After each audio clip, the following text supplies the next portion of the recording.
दोस्तों, आज मैं साउथ की एक बहुत ही जबरदस्त मूवी विडुथलाई पार्ट 2 को लेकर आया हूं, जो हाल ही में रिलीज हुई है। इस मूवी के लीड में है विजय सेतुपति। अगर आपने इस मूवी का पार्ट 1 को नहीं देखा है तो मैं ऑलरेडी अपने चैनल पर उसे एक्सप्लेन करके अपलोड कर चुका हूं। आई बटन या फिर डिस्क्रिप्शन में उसका लिंक मिल जाएगा। तो चलिए विदाउट वेस्टिंग टाइम इस मूवी की स्टोरी को स्टार्ट करते हैं। इस मूवी की स्टोरी वहीं से शुरू होती है जहां पे इसका फर्स्ट पार्ट का एंडिंग हुआ था, जहां पुलिस वाले पेरूमल को गिरफ्तार कर लेते हैं। पेरूमल डीएसपी से कहने लगता है कि तुम्हारा सिस्टम लोगों को अलग करके रूल करता है, जात पात भेदभाव के आधार पर, इन्हीं चीजों की बलबूते पर तुम लोगों की हुकूमत चलती है। हम लोग तो ऐसे आम पब्लिक को एकजुट करने का काम करते हैं और आपका सिस्टम हम लोगों को नक्सल का नाम दे दिया। एक बच्चे का जन्म होते ही आपका सिस्टम उस बच्चे को अलग कर देता है कि किस जाति का है, लेकिन हमारी कम्युनिटी पार्टी इस चीज को नहीं मानती। हम लोग तो एक करने का काम कर रहे हैं, तो आप ही बताओ मैं नक्सलवादी हूं या आप। दूसरी तरफ वो होम मिनिस्टर, चीफ सेक्रेटरी और कुछ ऑफिसर्स के पास जाकर गुस्सा करने लगता है कि आप लोगों ने किसके कहने पर गांवों में जाकर फायरिंग की। आप लोगों की वजह से उस गांव में छोटे बच्चे, औरतें सब मारे गए। चीफ सेक्रेटरी कहने लगता है कि सर, दरअसल में ऐसा हमारा प्लान नहीं था। लास्ट मोमेंट पर डीएसपी ने ऐसा डिसीजन लिया और एक ही पल में सब कुछ बदल गया। मिनिस्टर कहता है तुम लोगों का क्या है, आज यहां पर रहोगे, कल कहीं दूसरी जगह ट्रांसफर हो जाओगे, लेकिन मुझे तो हमेशा के लिए यही ना रहना पड़ेगा। मैं पब्लिक और मीडिया को क्या जवाब दूंगा। वो ऑफिसर कहते हैं कि अरे सर, आप टेंशन मत लीजिए, इस मिशन की वजह से एक बहुत अच्छा काम हुआ। पेरूमल पकड़ा गया, वो अभी हमारे हिरासत में है। अगर कल सुबह हम ये न्यूज छाप देंगे तो सारा पब्लिक का ध्यान इधर ही होगा। ये सुनकर वो मिनिस्टर थोड़ा खुश होने लगता है, क्योंकि इसका माइनिंग का काम दोबारा से शुरू होगा। दूसरी तरफ वो राघवेंद्र कुमरेसा को सस्पेंड कर देता है। ये चीज हमने पहले पार्ट में भी देखा था। इधर डीएसपी पेरूमल से पूछताछ करते हुए एक हेड कांस्टेबल से कहता है कि इसकी कपड़े लाकर दे दो। पेरूमल कपड़े पहनते हुए इस हेड कांस्टेबल से कोड लैंग्वेज में बात करने लगता है।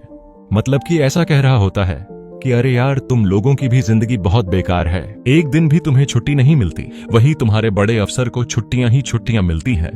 थोड़ी देर के बाद वह हेड कांस्टेबल बाहर आकर दो लोगों से कोड लैंग्वेज में बात करने लगता है।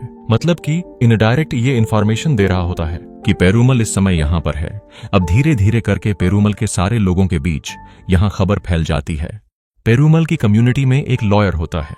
वो जल्दी से अपना डिसीजन लेने लगता है कि कल अगर पुलिस पेरूमल को कोर्ट में पेश करेगी तो यह कैसे एक्शन लेगा। कुछ सबूत को इकट्ठा करने के लिए वो लॉयर एक रिपोर्टर को भी भेजता है। अब रिपोर्टर चोरी छिपे वहां जाकर कुछ फोटो वगैरह क्लिक करने लगता है। वहां पर एक लड़की को बांध कर रखा होता है। पहले पार्ट में तो आप लोगों ने देखा ही होगा। इधर डीएसपी सुनील को यह इंफॉर्मेशन मिलती है कि पेरूमल को यहां पर रखना सेफ नहीं है, उसे दूसरी जगह शिफ्ट करना ही बेहतर होगा, जो कि बहुत घने जंगल में होता है। एक पुलिस वाला डीएसपी से कहने लगता है कि अरे ओ सर, वो रास्ता तो बहुत ही खटील है। हाल ही में राघवेंद्र सर ने कुमरेसा को सस्पेंड कर दिया, वही उस रास्ते के लिए अच्छा ड्राइवर है। डीएसपी कहता है कि ईगो दिखाने का वक्त नहीं है, उसे जल्दी से ड्यूटी पर बुलाओ। उसी वक्त कुमरेसा यहां से अपना सामान लेकर जा रहा होता है। कुमरेसा को जब डीएसपी बुलाता है तो वह ड्यूटी ज्वाइन कर लेता है। अब थोड़ी देर के बाद कुछ पुलिस वाले पेरूमल को लेकर दूसरे जगह जाने लगते हैं। इस टीम में राघवेंद्र, कुमरेसा और 4-5 पुलिस वाले होते हैं। रास्ते के दौरान पेरूमल इन पुलिस वालों को अपनी कहानी सुनाने लगता है। इन्हें कहता है कि आपको मेरी कहानी जानने से पहले करुप्पन के बारे में जानना होगा। वहीं से असली कहानी शुरू हुई। अब इस तरह से सीन थोड़ा फ्लैशबैक में जाता है। बहुत साल पहले करुप्पन कुछ लोगों के साथ एक जमींदार के घर में घुसने लगता है। जमींदार के घर में घुसकर कुछ लोगों को मार भी देते हैं। इसके बाद करुप्पन जमींदार के कमरे के पास जाकर दरवाजा खटखटाने लगता है। जमींदार अंदर से ही बोलता है कि तुम सारे लोग यहां से चले जाओ, ये सालों से चलते आ रहा है, यह तो हमारा हक है। अगर तुम लोग यहां से नहीं जाओगे तो मैं तुम सबको एक एक करके मार दूंगा। यहीं पर हम लोगों को मालूम पड़ता है कि दरअसल में इस जमींदार के पास करुप्पन की होने वाली बीवी होती है। मतलब कि पुराने जमाने में एक रिवाज था कि अगर किसी नीची जाति की लड़की की शादी होने वाली होती है तो उस लड़की की पहली रात गांव के जमींदार के साथ होगी। तो करुप्पन अपनी दुल्हन को बचाने के लिए अपनी टीम के साथ इस जमींदार के पास आकर इसे मार देता है। अब अगले दिन उस जमींदार के लोग गांव वालों के ऊपर बड़ी ही बेरहमी से जुल्म उठाने लगते हैं। जिन जिन लोगों ने करुप्पन का साथ दिया था या फिर जो लोग करुप्पन को जानते हैं, करुप्पन उस जमींदार को मारने के बाद अपनी दुल्हन के साथ कहीं पर छुप गया। अब उसी का पता मालूम करने के लिए जमींदार के लोग इन गांव वाले के ऊपर जुल्म कर रहे होते हैं। अब इसी गांव में पेरुमल भी स्कूल मास्टर के तौर पर काम करते रहता है। इस वाक्य को देखकर पुलिस वालों को यहाँ पर बुलाकर लाता है, लेकिन यहाँ तो पुलिस वाले इन जमींदारों को अंदर ही काम करते हैं। पेरुमल करुप्पन की कुछ बातें याद करता है कि कुछ दिनों पहले करुप्पन पेरुमल के पास आकर इसे अपने शादी पर आने का इनविटेशन दिया। ये पुलिस वाला करुप्पन की फैमिली को यह समझने लगता है कि तुम किसी भी तरह से करके अपने बेटे को ढूंढकर हमारे हवाले सरेंडर करने को बोलो। अगर खुद को हमारे हवाले करेगा तो वह कोर्ट जाकर अपनी सजा काटकर वापस गांव में शांति से रह पाएगा। अगर करुप्पन वापस नहीं आया तो यह जमींदार तुम लोगों के ऊपर जुल्म उठाते ही रहेगा। मैं तो पुलिस वाला हूं, मैं तो तुम्हारे बेटे को ही ना बचाऊंगा। दरअसल ये पुलिस वाला भी जमींदार का खानदान वाला ही होता है। अब इस पुलिस ऑफिसर की बातें पेरुमल भी यहाँ पर सुन रहा होता है। रात के वक्त पेरुमल उस पुलिस वाले के पास जाकर कहता है कि सर, करुप्पन और उसकी दुल्हन कहाँ है? मुझे मालूम है, अगर आप मेरे साथ 2 पुलिस वालों को भेजोगे तो मैं उन्हें बाहर लाकर आपके अंदर सरेंडर करवा दूंगा। मुझे तो डर है कि कहीं जमींदार के लोग करुप्पन को ना जान से मार दे। पेरुमल करुप्पन और उसकी दुल्हन के पास जाकर उन्हें बाहर आने के लिए बोलता है। सारी वाकया इन्हें समझाने लगता है कि तुम्हें कुछ नहीं होगा, पुलिस वाला सब देख लेगा। तभी यहाँ पर जमींदार का बेटा अपने कुछ लोगों के साथ आकर पेरुमल, करुप्पन और उसकी दुल्हन के ऊपर अटैक करता है। इन्हें मारने की कोशिश करते हैं। यहाँ पर हम लोगों को एक दमदार फाइट सीन को दिखाया जाता है। इस दौरान जमींदार का बेटा पेरुमल को जख्मी कर देता है। अब अकेले ही करुप्पन इन लोगों से फाइट करता है। थोड़ी देर के बाद ये लोग करुप्पन को जान से मार देते हैं। जमींदार का बेटा कहता है कि इस नीची जाति के शख्स की बॉडी को टुकड़े करके गांव के बीच चौराहे पर रख दो, ताकि आगे चलकर कोई ऐसी गलती दोबारा ना करे। और यहाँ जमींदार के लोग यहाँ से जाते वक्त पेरुमल की छोटी सी स्कूल को भी जला देते हैं। प्रेजेंट टाइम पर वो रिपोर्टर जो फोटो खींचा था ना, वो किसी न्यूज चैनल वाले के पास कॉल करके कहता है कि सर, मेरे पास कुछ सबूत है। यहाँ पर पुलिस वाले की जुल्म कुछ हद से ज्यादा ही हो रही है। पेरुमल की सच्चाई लोगों के सामने आनी चाहिए सर। वो शख्स कहता है कि तुम वह सबूत लेकर मेरे हेड ऑफिस चले आओ। इधर पेरुमल दोबारा से अपनी कहानी इन पुलिस वालों को सुनाने लगता है। उस दिन पेरुमल जख्मी होकर वहीं बेहोश पड़ा था, तो उस समय केके और उसके आदमी पेरुमल के पास आकर इसकी जान बचाई। पेरुमल कहता है कि आपका बहुत बहुत शुक्रिया सर जी। केके कहता है कि तुम मुझे सर नहीं अपना साथी कहकर बुलाओ। कहता है कि अगर हम अच्छे बनकर रहेंगे तो हम इस सिस्टम को बदल नहीं पाएंगे। इसके लिए हम लोगों को बहुत बड़ा बदलाव लाना पड़ेगा। उसी के ऊपर हम और हमारे साथ ही काम कर रहे हैं। इसके बाद से पेरुमल केके के बात को सुनने लगा। केके की बातों से पेरुमल को भी लगने लगा कि हाँ, हमें इस सिस्टम के अंदर बदलाव लाना चाहिए। इस भेदभाव की सिस्टम को हमें जड़ से मिटाना चाहिए। जो जमींदार और कुछ लोग छोटी जाति के ऊपर जुल्म उठाते हैं, उन जुल्मों को मिटाना ही अब हमारा काम है। अब बहुत ही कम समय के अंदर ही केके और पेरुमल के बीच अच्छी दोस्ती हो जाती है। केके का झंडे का कलर होता है लाल। आसपास के गांवों में जाकर लोगों को जागरूक करने का काम करते रहते हैं। अब धीरे धीरे पेरुमल भी लोगों के बीच जाकर जागरूक करने का काम करते रहता है, हूबहू केके की तरह। एक दिन केके के ऊपर कुछ लोग अटैक कर देते हैं, तो हॉस्पिटल में इसका ट्रीटमेंट चल रहा होता है। केके और इसके पार्टी के लोग जिन लोगों के खिलाफ जाते, वो लोग इनके ऊपर अटैक करते रहते हैं, चाहे पुलिस वाले हो, सिस्टम हो या जमींदार हो। यहाँ केके पेरुमल को एक बहुत ही इंपॉर्टेंट काम सौंपता है कि हाल ही में केके का पार्टी का एक मेंबर शुगर फैक्ट्री में गया था, वहां पर अपने पार्टी के बारे में लोगों को बीच जागरूक करने के लिए, लेकिन कुछ लोगों ने उसे मार दिया। वो अभी मिसिंग है। तो अब यह काम केके पेरुमल को सौंपता है कि तुम शुगर फैक्ट्री जाकर उस शख्स के बारे में मालूम करो और हमारे पार्टी के बारे में लोगों को जागरूक करो। पेरुमल के साथ कुछ और लोग भी जाते हैं उस फैक्ट्री में। अब इन्हीं के टीम मेंबर में एक लड़की भी होती है जो लड़के की तरह दिखती है, मतलब कि इसके बाल छोटे होते हैं। पेरुमल तो पहले यही सोच रहा होता है कि ये तो लड़का है। इस लड़की की नाम होती है लक्ष्मी, जो लोगों के बीच रहकर लोगों को जागरूक करने का काम करती है। अगले दिन पेरुमल अपना नाम बदलकर उस शुगर फैक्ट्री में ज्वाइन हो जाता है। पहले ही दिन पेरुमल ये देखता है कि लक्ष्मी एक आलीशान गाड़ी से इस शुगर फैक्ट्री में आई है। यहाँ पर हम लोगों को शॉक्ड कर देने वाली बात यह होती है कि ये शुगर फैक्ट्री लक्ष्मी के फादर का ही होता है। इस शुगर फैक्ट्री का नाम भी होता है लक्ष्मी शुगर फैक्ट्री। एक और बात यह है कि लक्ष्मी अपने फादर और अपने भाई के बहुत खिलाफ होती है। इतना अमीर होने के बावजूद भी लक्ष्मी अपनी बहुत ही सिंपल और सीधी सादी जिंदगी गुजारती रहती है केके के साथ मिलकर। अब पेरुमल इस फैक्ट्री के अंदर अपना काम शुरू कर देता है, वर्कर्स को उनके हक के बारे में बताते रहता है। अब इस शुगर फैक्ट्री में केके का एक शख्स मिसिंग है ना, तो यहाँ के वर्कर्स सब पुलिस स्टेशन जाकर उनके खिलाफ मिसिंग कंप्लेन लिखवाने की कोशिश की, तो वो पुलिस वाले सब उनकी कंप्लेन ही नहीं ली। किसी को कुछ नहीं मालूम कि उस शख्स के साथ क्या हुआ। पेरुमल यहाँ सारे लोगों को यही समझा रहा होता है कि अगर हम सब एक साथ रहेंगे तो वो लोग हमारा कुछ नहीं बिगाड़ पाएंगे। दूसरी तरफ लक्ष्मी के भाई और फादर को मालूम पड़ती है कि सारे वर्कर्स मिलकर एसपी के पास जा रहे हैं हमारे ऊपर कंप्लेन देने के लिए। अब इस चीज को रोकने के लिए लक्ष्मी का फादर और उसका भाई एक बहुत ही जबरदस्त प्लानिंग करते हैं कि एक और एक्सीडेंट हम फैक्ट्री में करवा देंगे।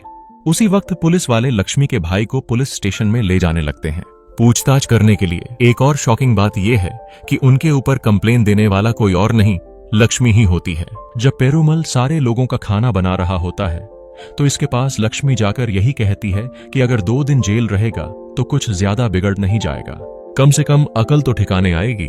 अब इसी बातों ही बातों में लक्ष्मी अपने बारे में पेरुमल को कुछ बातें बताने लगती हैं कि सारे लोग इसे यही पूछते हैं कि तुम्हारे बाल इतने छोटे क्यों हैं, लेकिन पेरुमल ने इसे आज तक यह सवाल नहीं किया। इस पर पेरुमल कहता है कि आपके बाल है आपकी मर्जी, लेकिन लक्ष्मी बाल छोटे करने का रीजन बताती हैं कि कम उम्र में ही मेरी शादी हो गई थी, लेकिन लक्ष्मी की मैरिज लाइफ अच्छी नहीं चल रही थी। इसका हस्बैंड बात बात पर झगड़ा करने लगा, मारने पीटने लगा। अब इसी तरह एक दिन इसका हस्बैंड इसका बाल पकड़ लिया। उस वक्त लक्ष्मी को लगा कि मैं बहुत कमजोर हूं। लक्ष्मी अपने हस्बैंड के प्राइवेट पार्ट पर लात मारकर वहां से चली आई और उसी वजह से अपने बाल छोटे कर लिए। इसके बाद से लक्ष्मी और पेरुमल के बीच अच्छी खासी दोस्ती होने लगती है। पेरुमल लक्ष्मी को पसंद करने लगता है। सबसे पहले पेरुमल इस बारे में केके को बताता है।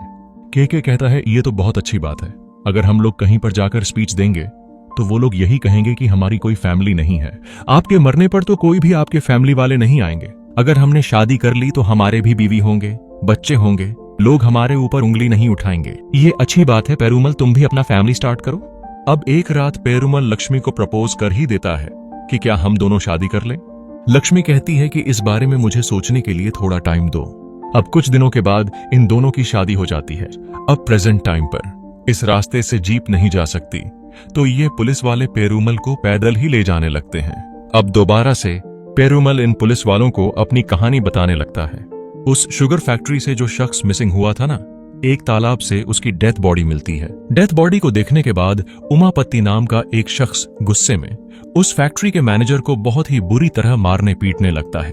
कहने लगता है कि हम इस शुगर फैक्ट्री में अपना पार्टी बनाकर ही रहेंगे। अगले दिन वो शख्स उमापति शुगर फैक्ट्री में काम कर रहा होता है, तो मैनेजर का एक आदमी उमापति को एक मशीन में गिरा देता है, मतलब कि वो नीचे गिरकर बेहोश पड़ा होता है। पेरुमल मैनेजर को धमकाने लगता है कि अगर तुमने मशीन्स को बंद नहीं किया तो सारे फैक्ट्री को जला देंगे। तो अब इसी हादसे के बाद पेरुमल का काम सक्सेस होता है, मतलब कि अपनी पार्टी में कुछ वर्कर्स को शामिल कर लेता है। अगर हम एक कम्युनिटी बनाएंगे तो सारे बड़े लोग हमारे सामने सलाम ठोकेंगे। अब प्रेजेंट टाइम पर पेरुमल के टीम मेंबर के लोगों को मालूम पड़ जाती है कि पुलिस वाले पेरुमल को किसी दूसरी जगह पर ले जा रहे हैं। अब पेरुमल के सारे लोग जबरदस्त प्लानिंग करने लगते हैं पेरुमल को छुड़ाने के लिए। दूसरी तरफ वो डीएसपी उस हेड कांस्टेबल को पहचान लेता है, उसे बहुत मारने पीटने लगता है। मतलब कि ये हेड कांस्टेबल भी पेरुमल का पार्टी का एक मेंबर होता है। राघवेंद्र को वॉकी टॉकी के जरिए यही बता रहा होता है कि तुम्हारे टीम में ही वो इन्फॉर्मर है, वो हेड कांस्टेबल। और हाँ, आप किसी के ऊपर भरोसा मत करना। आपके साथ जो पुलिस वाला है उनमें से एक पुलिस वाला पेरुमल का पार्टी का ही मेंबर है। अब किसी भी हाल में पेरुमल बचना नहीं चाहिए, लेकिन तुम उसे अब ध्यान से ले जाओ। अब यह सच्चाई जानकर तो राघवेंद्र के पैरों तले जमीन निगल जाती है। अब ये पुलिस वाला राघवेंद्र को सही रास्ता भी बताते हैं तो उस रास्ते पर ये नहीं चलता। अब रास्ते के दौरान पेरुमल फिर से अपनी कहानी कंटिन्यू करता है। एक दिन पेरुमल और केके के सामने एक केस आता है कि किसी गांव में एक जमींदार वर्कर्स को अपने खेती में काम करवाकर उनके ऊपर बहुत जुल्म उठा रहे हैं। मतलब कि उन्हें ढंग से मजदूरी नहीं देता, यहां तक कि एक मां को अपने बच्चे को दूध पिलाने तक का परमिशन नहीं देता। तो पेरुमल और केके उन वर्कर्स के पास जाकर उन्हें जागरूक करने की कोशिश में लग जाते हैं। इन्हें बताने लगते हैं कि तुम्हारा हक क्या है, तुम लोगों को कितना घंटा काम करना चाहिए। अब कुछ दिनों के बाद बंगाल में रहने वाला शांतन नाम का शख्स केके से मिलने के लिए आता है। दरअसल ये भी बंगाल में लोगों को जागरूक करने का ही काम करता है। जगह जगह पर मीटिंग अरेंज करके लोगों को काफी सारे बातें बताते रहता है। अब इसी दौरान कुछ पुलिस वालों को ये इन्फॉर्मेशन मिल जाती है कि बंगाल से एक नक्सलवादी यहाँ आया है, लेकिन शायद ये शख्स पुलिस वालों के हाथ नहीं लगता। ये बंगाल वाला शख्स स्टूडेंट के अंदर बहुत ही ज्यादा जागरूकता लाने लगता है। अब कुछ दिनों के बाद केके और पेरूमल के बीच बहस होने लगती है। मतलब कि केके शांति के साथ काम करने वाला शख्स होता है, कोर्ट कचहरी जाकर लोगों को हक दिलवाना। लेकिन ऐसे काम की वजह से पेरूमल को कुछ ज्यादा बदलाव नहीं दिख रहे होते। पेरूमल केके से कहता है कि हमें पलटकर वार करना होगा। कितने दिनों से हम उन लोगों की मार सहते आ रहे हैं। वो लोग तो हमें मारते पीटते शुरू से ही आ रहे हैं। अब हमें भी उन्हें जवाब देने का वक्त आ गया। चुप रहने से हमें तो हमारा हक मिलने वाला है नहीं, इसके लिए हमें अब लड़ना पड़ेगा। अब इसी सोच की वजह से पेरूमल केके के पार्टी से निकल जाता है। पेरूमल खुद की अपनी एक अलग पार्टी बनाने लगता है, लेकिन इन दोनों के बीच कोई भी कनेक्शन कट नहीं होता। अब पेरूमल नौजवानों को इकट्ठा करके इनके अंदर जागरूकता लाने लगता है। पेरूमल अपना पार्टी का नाम रखता है तमिल प्रजा दल। एक दिन पेरूमल जब अपने घर पर मीटिंग कर रहा होता है, तभी केके की पत्नी पेरूमल के पास आकर कहती हैं कि अभी तक मेरे पति घर नहीं आए, मुझे बहुत घबराहट हो रही है। तो अब पेरूमल और इसके साथी केके को हर जगह पर ढूंढने लगते हैं, लेकिन कहीं पर भी वो नजर नहीं आ रहा होता। तभी एक शख्स पेरूमल को जानकारी देता है कि जमींदार का बेटा एक बूढ़े शख्स को लेकर राइस मिल के पास जा रहा है। दूसरी तरफ वो जमींदार का बेटा केके को बहुत ही बुरी तरह जख्मी कर चुका होता है। हाल ही में केके ने किसानों के पास जाकर उनके हक के बारे में बताया था ना, वही जमींदार का बेटा गुस्से में आकर केके को किडनैप कर चुका होता है। बहुत दिनों से ये जमींदार का बेटा प्लानिंग कर रहा होता है और आज उसने केके को जान से ही मार दिया। थोड़ी देर के बाद पेरूमल के आदमी सब केके को ढूंढ लेते हैं। पेरूमल जब यहाँ आता है तो बहुत रोता है, क्योंकि केके इसके बड़े भाई जैसा था। पेरूमल के लिए ये बहुत बड़ा सदमा होता है। अब पेरूमल अपने लोगों को इकट्ठा करके कहता है कि हमें इसका बदला जरूर लेना है। अगर हमने अभी कदम नहीं उठाया तो वो लोग ऐसे करके हमारे सारे लोगों को मारते रहेंगे। तो अब यहाँ से पेरूमल और इसके पार्टी के लोग बड़े लोगों को चुन चुन कर मारते चले गए, यहाँ तक कि लक्ष्मी के फादर और भाई को भी मार देते हैं। अब इसके कुछ दिनों के बाद लक्ष्मी और पेरूमल दोनों पेरेंट्स बनते हैं। अब इसी तरह धीरे धीरे करके पेरूमल का नाम नक्सलस में जुड़ने लगता है। पेरूमल अपनी फैमिली को लेकर दूसरे दूसरे गांवों में घूमते ही रहता है। अपनी आंदोलन की वजह से पेरूमल अपनी फैमिली से छुप छुप कर मिलते आते रहता है। प्रेजेंट टाइम पर राघवेंद्र पेरूमल को ले जा रहा होता है, तो पेरूमल यहाँ से आगे नहीं बढ़ता। पेरूमल एक पत्थर लेकर राघवेंद्र के आगे फेंकता है। तब जाकर मालूम पड़ती है कि राघवेंद्र के आगे एक बहुत बड़ी खाई है। अगर ये 2 कदम आगे बढ़ता तो इसका हड्डी तक नहीं मिलती। बात यह है कि यहाँ पेरूमल राघवेंद्र को सही रास्ता बता रहा था, लेकिन राघवेंद्र किसी की बात को न मानते हुए अपने रास्ते पर चलते रहता है। अब बाकी पुलिस वाले पेरूमल से रिक्वेस्ट करने लगते हैं कि सर, इस घने जंगल में आप ही हमें रास्ता दिखा सकते हैं, हमें तो रास्ता मालूम नहीं। लेकिन राघवेंद्र को यह बात अच्छी नहीं लगती। अपने टीम मेंबर को डांटने लगता है कि तुम लोग पुलिस वाले होकर एक क्रिमिनल की बात मानोगे? तुम लोग यहीं रुको, मैं अकेले जाकर रास्ता फाइंड आउट करके आता हूँ। इसी दौरान पेरूमल एक छोटा एग्जाम्पल देकर पुलिस वालों को अपनी बात समझाने लगता है। मान लो कि आप एक कार चला रहे हो, अचानक एक शख्स आपके कार के सामने आ गया। उसी रास्ते के बगल में 5 लोग बैठे हुए हैं। उस वक्त आप क्या डिसीजन लोगे? एक शख्स को मारोगे या उन 5 शख्स को? एक शख्स कहता है कि अरे सर, एक को बचाने के लिए हम 5 को क्यों मारेंगे, हम एक को ही मारेंगे। तो फिर पेरूमल कहता है कि इसका मतलब एक गांव को बेहतर बनाने के लिए एक शख्स को हम मार सकते हैं, उसी तरह एक शहर बचाने के लिए एक गांव को बलि दे सकते हैं, और उसी तरह एक देश को बचाने के लिए एक शहर को भी बलिदान दे सकते हैं। अब हम इसी प्रॉब्लम को दूसरे ढंग से समझते हैं। मान लो कि उस एक शख्स की जगह आपका कोई रिलेटिव हो, तो अब आप उसकी जान लोगे या फिर 5 लोगों की? अगर उस गांव में आपका कोई अपना हो तो क्या आप उस गांव की बलि दोगे? ये बड़े बड़े लोग अपने लिए, अपनों के लिए दूसरे लोगों की बलि देते आ रहे हैं। इसी वाकया को मैं बदलने की कोशिश कर रहा हूँ और इसी वजह से आज मैं आप लोगों के सामने बैठा हूँ। अब पेरूमल के बारे में सुनने के बाद सारे पुलिस वाले अपने साथ खटी वाकया के बारे में बताने लगते हैं कि किस तरह से हम लोग भी इस पुलिस की जॉब को हासिल किए। हर एक के अपने अपने रीजंस होते हैं। गवर्नमेंट और उनकी फैमिली के बीच कुछ डीलिंग हुई होती है।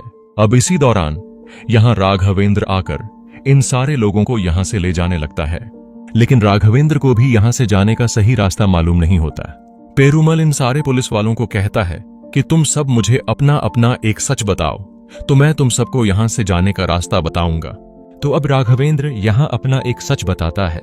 पहले पार्ट में राघवेंद्र और इसके टीम मेंबर के लोग कुछ लोगों को गिरफ्तार करके ले जा रहे थे, तो पेरूमल के लोग यहाँ आकर उन लोगों को बचा लिया था। इसी दौरान राघवेंद्र अपना रिवॉल्वर निकालकर उन लोगों के ऊपर फायरिंग करने वाला होता है, तो गलती से वो गोली बगल वाले कांस्टेबल को लग जाती है। यह कांस्टेबल थोड़ा जख्मी होता है। राघवेंद्र से कहने लगता है कि तुम कैसा पुलिस वाले हो, तुम्हें एक रिवॉल्वर नहीं चलानी आती। अब यह सुनकर राघवेंद्र का ईगो हर्ट होता है। वह इस कांस्टेबल को जान से मार देता है और इल्जाम पेरूमल के लोगों के ऊपर डाल देता है। अब यह देखकर बाला नाम का एक कांस्टेबल इस राघवेंद्र के ऊपर काफी ज्यादा गुस्सा करने लगता है, क्योंकि जो मरा हुआ कांस्टेबल होता है वो इसका बेस्ट फ्रेंड था। अब सारे लोग मिलकर बाला को समझाने लगते हैं, इसे शांत करते हैं कि बेस कैंप जाने के बाद इस राघवेंद्र की हम कंप्लेन करेंगे। अब राघवेंद्र का सच सुनने के बाद पेरूमल फिर से अपनी कहानी कंटिन्यू करता है। अब पेरूमल के पार्टी में एक केमिकल इंजीनियर था। एक दिन किसी जगह पर बैठकर बम बनाने का काम कर रहे थे। उसी वक्त एक छोटी सी गलती की वजह से वहां पर एक बहुत बड़ा ब्लास्ट हो जाती है। यहाँ पर जो लोग मौजूद होते हैं उनके चिथड़े उड़ जाते हैं। पेरूमल इस समय थोड़ी दूरी पर था, इसलिए वह बच जाता है। अपनी आंखों के सामने इस ब्लास्ट को देखने के बाद पेरूमल ठान लेता है कि मैं कहीं पर ब्लास्ट नहीं करूंगा। अगले दिन पेरूमल अपनी पार्टी का मीटिंग रखकर सारे लोगों से कहने लगता है कि मैं अब इस पार्टी का लीडर नहीं रहूंगा। इस वक्त पुलिस वाले उस ब्लास्ट की वजह से पेरूमल के सारे लोगों का एनकाउंटर करने लगते हैं। पेरूमल उस ब्लास्ट की वजह से अपने करीबी लोगों को खो दिया था, अभी उस सदमे से बाहर भी नहीं आया था। तभी ये पुलिस वाले एनकाउंटर करने लगे। अब इसका बदला लेने के लिए पेरूमल के पार्टी के लोगों ने प्लानिंग की कि ये लोग ट्रेन की पटरी को तोड़ देंगे। यहाँ पर ये लोग बम को भी सेट कर दिए थे। थोड़ी देर के बाद इन लोगों को मालूम पड़ा कि उस पटरी से आम पब्लिक की ट्रेन गुजरने वाली है, तो जल्दी से ये लोग वहां जाकर उस बम को डिफ्यूज करते हैं। सक्सेसफुली यह लोग उस बम को डिफ्यूज भी कर देते हैं, मगर छोटी सी गलती की वजह से वो बम ब्लास्ट हो जाती है, जिस वजह से वो ब्रिज डैमेज हो जाती है। तभी उसी वक्त ट्रेन वहां से गुजरती है और वो एक्सीडेंट हो जाती है। इस घटना में काफी सारे आम पब्लिक जख्मी होते हैं। यही ट्रेन वाला सीन हम लोगों को पार्ट 1 में दिखाया गया था। मतलब कि पेरूमल के पार्टी के लोग जानबूझकर इस ब्रिज को नहीं तोड़े थे, सोचा कुछ और हो गया कुछ और। प्रेजेंट टाइम पर ये लोग एक बेस कैंप पर चले आते हैं। कुमरेसन जानबूझकर अपनी जीप को एक खाई में गिरा देता है। जाने अनजाने में इसके हाथों से भी कुछ गलतियां हुई। इसी की वजह से आज पेरूमल पकड़ा गया। इस वक्त यहाँ पर पेरूमल के पार्टी के मेंबर के लोग आते हैं, इन पुलिस वाले के ऊपर अटैक करते हैं। जबरदस्त तरीके से यहाँ पर फायरिंग होती है। पेरूमल के कुछ लोग मारे जाते हैं, कुछ पुलिस वाले मारे जाते हैं। लेकिन इसी दौरान ये शख्स राघवेंद्र उन लोगों को मारते रहता है। जो इसका सच जानता है वही अपने पुलिस वाले को, क्योंकि अगर ये लोग डीएसपी के पास जाकर इसका सच बता दिया तो इसका करियर खत्म। इसीलिए राघवेंद्र सारे लोगों को मारने का डिसाइड करता है। लेकिन थोड़ी देर के बाद पुलिस वाले धमकी देते हैं कि अगर तुम लोग और भी गोलियां फायरिंग की तो हम पेरूमल को मार देंगे। अब धमकी की वजह से पेरूमल के सारे आदमी पुलिस वालों के सामने चले आते हैं, मतलब कि सरेंडर करने की नाटक करते हैं, मगर होते नहीं। पुलिस वालों के पास से सारे गन वगैरह लेकर यहां से चले जाते हैं। दूसरी तरफ चीफ सेक्रेटरी और मिनिस्टर मीडिया वालों को ये खबर पहुंचा देती है कि पुलिस वालों ने पेरूमल को गिरफ्तार कर लिया, क्योंकि इन्हें अभी तक अपडेट नहीं मिला होता। तभी राघवेंद्र इन लोगों को वॉकी टॉकी के जरिए लेटेस्ट न्यूज सुनाने लगता है कि पेरूमल के आदमी आकर यहां से उसे ले गए। ये खबर सुनाने के लिए हमारे पास वॉकी टॉकी नहीं था। दूसरे चेक पोस्ट पर आकर हम आपको ये खबर सुना रहे हैं। इसके बाद ये लोग अमूदन नाम के शख्स को हायर करते हैं पेरूमल और उसके लोगों को पकड़ने के लिए। मतलब कि राघवेंद्र की जगह अमूदन को ज्वाइन करते हैं और उसी तरह राघवेंद्र को अरेस्ट करने के लिए भी बोलते हैं, क्योंकि उसने काफी सारे पुलिस वालों को मारा था ना। अब उसी तरह से अमूदन अपनी बहुत बड़ी टीम को लेकर उस चेक पोस्ट पर जाकर राघवेंद्र को यही सारी बातें बताता है। ये पुलिस वाला कुमरेसा को भी एक राइफल देता है। इधर पेरूमल और उसके आदमी बहुत मुश्किल से जंगल के रास्ते से गुजरते हैं, और वो भी अलग अलग होकर। तभी अचानक किसी जगह आने पर अमूदन को एहसास होता है कि पेरूमल के आदमी हमारे आसपास ही हैं।